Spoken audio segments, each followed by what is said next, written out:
So last night I watched a film. It was from New Zealand, so I guess we can call it a Kiwi movie. Uh, and the reason why I say Kiwi is because people from New Zealand call themselves Kiwis, and Australian people also call them Kiwis. So this was a Kiwi film. It was called Coming Home in the Dark. And let me tell you something. The title of the film is self-explanatory. This is one of the darkest films I've ever watched. Although I will say that with its obviously small budget, it was very well directed, and the acting was really believable and convincing. I mean, the acting made me feel tense, and it made me feel full of suspense. It was a very intense movie, very sad, depressing, but it continuously grabs your attention. If you don't like watching violence, or if you can't take watching violence or really psychological torment, do not watch this movie. But if you don't mind watching suspense movies that are on the edge and are dark, then you're going to watch this film and be on the edge. It's going to keep your eyes on the film. The film has a lot to do with murder. There's a lot of killing in this movie. Although I will say that the film is more suspense than anything else. Suspense and psychological. It's psychologically thrilling. But after I watched the movie, I started looking into murder in New Zealand, and I found the story of Hayden Poulter. This guy was a serial killer in New Zealand who murdered 3 people. He murdered a prostitute, and he also went inside of a Thai massage parlor, stabbed the masseuse, and then he also stabbed a male employee. Stabbed another employee, a female employee. The male employee died, and the Thai masseuse tragically died. And Poulter was arrested. He was found guilty, and he was sentenced to prison. Well, in 2018, after 21 years behind bars, Poulter, according to Wikipedia, was paroled for the first time, with the board believing he was no longer a threat or no longer a risk. And Poulter was back in society. Imagine that. You murdered 3 people, and then you spend 21 years in prison, and the parole board determines that you are a low-risk person, even though you murdered 3 people. Sometimes things like that happen, It just happens like that. Sometimes you murder 3 people. Not everybody should be condemned harshly like that, So he spent 21 years in prison. And the parole board says, oh, he's no longer, or he's a low risk factor, which means that he could kill, but it's unlikely, even though he murdered 3 people. So Poulter started he's back in society. He starts a landscaping business, which is a horrendous thing. I mean, imagine that. A guy murders 3 people, and then he's in your neighborhood, and he starts a landscaping business, which means he's going to be mowing people's lawns. He's going to be in people's homes, on people's property. He sees children. He sees a woman by herself. I mean, it's a very, very dangerous combination. Very dangerous combination. But hey, it's New Zealand. You can kill 3 people and you can go back in society after 21 years, just, a little bit over 2 decades, and start mowing people's lawns. It's a great country. I mean, God forbid you have COVID-19, then you're treated as a biological terrorist, but you killed 3 people, and the punishment is a couple of decades, and then you're back and you can start your own business because hey, we got to give people second chances. So Poulter starts a business, a landscaping business. He's mowing people's lawns. He's probably scoping people's homes out, And it turns out that Poulter has a plan. Poulter starts taking drugs, and then he starts planning to fake his own death so that he can disappear and avoid the system, which means that he wanted to kill again. I mean, there's no doubt this guy would have killed again. It's like if he was really reformed, then he wouldn't be taking drugs, and he wouldn't be planning to fake his own death so that he can vanish from the government radar. He was trying to hide himself so that he could do something and get away with it. So his parole officer sees what's going on, and they put him back in prison. Eventually, he died in September of 2018. So that's that story. But then I found another story from Kiwi Stan. It's the story of Paul Wilson. Paul Wilson, in 1994, raped and murdered a woman named Kimberly Jean Schroeder in Hokitika. Hokitika. I swear, some of these New Zealand names, they sound almost like Japanese. I'm guessing there's a relation between the Japanese and the Maori people.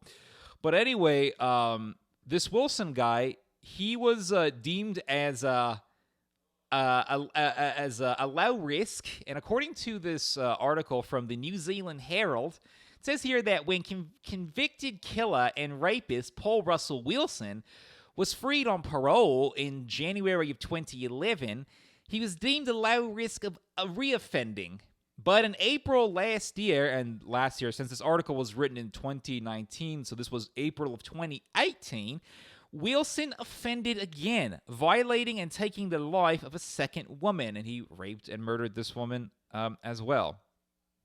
So he raped and murdered a woman in 1994, and then in 2018, he was back on the streets, and what does he do? He rapes and kills another woman. And I saw a video on this that in which they interviewed a woman, a bartender, and she was bartending, and Wilson was in the bar, and he starts to boast about how he murdered a woman. And this female bartender smacked him in the face, and then she reported him to the police, and he got arrested and went back to prison. So this is the whole thing. This is why, the war against capital punishment it's an incremental step. You first get rid of the death penalty, because the death penalty is the most extreme of all the punishments that you can get in the modern world. It's the death penalty. That's the most extreme punishment. You're going to get the electric chair, you're going to get the firing squad, you're going to get lethal injection, or if you're in Saudi Arabia, you are going to get beheaded.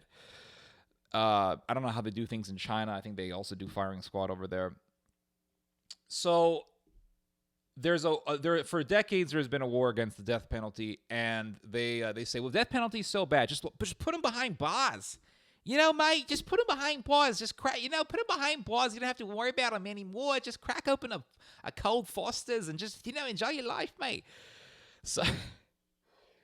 So from the death penalty, from fighting against the death penalty, what happens eventually? What happens is they start going against life without parole.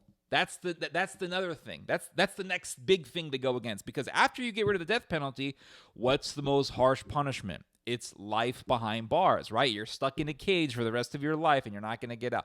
Or, if you're living in Norway, you're going to be playing volleyball with the prison guards and probably being fed pretty well, and probably you're going to get a colored television. So it's not all that bad, actually. You're kind of living in a resort for murderers. You're not kind of. That's what it is. So they go against life without parole, and we have already seen this. We've seen this in Europe. We've seen this in Germany, where years and years ago they started talking about how we need to get rid of life without parole, and there were even attempts to have Nazi murderers released from prison, people who were murdering people for the Third Reich. There were even attempts to release those people from prison because, life without parole is very brutal. Even if you are a Nazi who killed people in the gas chambers, or maybe you did human experiments on somebody in the laboratory in Ravensbrück. You were probably just killing Polish people anyway, and we have a lot of problems with Polish people right now, so who really cares, Yeah. So New Zealand got rid of life without parole. They do sentence people to life without parole. In all fairness, the Christ Church killer was sentenced to life without parole, but they don't always give murderers life without parole, as with the cases with Wilson and Poulter. And this is so destructive. It's so evil. Like, this guy rapes and murders a woman in the 90s, and then they say, well, it's 2018, so he must be changed, and we can rehabilitate them. We can reconcile them back to society. I think the idea of just putting somebody in prison for the rest of their life and without thinking that they could have a chance of changing themselves, I think that's just ridiculous. It's inhumane, and it's unrealistic. People change, people change. Even Pope Francis agrees with getting rid of life imprisonment. Isn't that amazing? He went against the death penalty, and then he went against life imprisonment. He called life imprisonment a hidden death penalty because when you put people behind bars, you violate their human dignity. So first, the death penalty was a violation of human dignity, and then life behind bars now is also an attack on human dignity. It never ends. It never ends. I mean, might as well just get rid of prisons altogether. Maybe what we'll do is, in the future, the Catholic Church will say, I propose, as the patriarch of the St. Peter's seat, and within the context of my ministry and holding the keys of St. Peter, I'd say I propose that instead of putting people behind bars for life, which is a violation of their human dignity, and also the abolishment of human liberty as a concept which emanates from an eternal establishment that first originates from heaven, I propose that we, instead of putting people behind bars, we put people in catechism classes. No matter the crime, no human being should have their liberty violated by being put in cages. We should put people in catechism classes until they can have some sort of indication, until they can show some indication of rehabilitation. I mean, might as well just do that, right? Might as well just put people in catechism classes for the rest of their lives. I don't know. But just reading these articles and reading about New Zealand, I must say New Zealand sucks. Kiwis, you gotta reform your country, mate. You gotta. Anyway. You guys just heard some theology. God bless.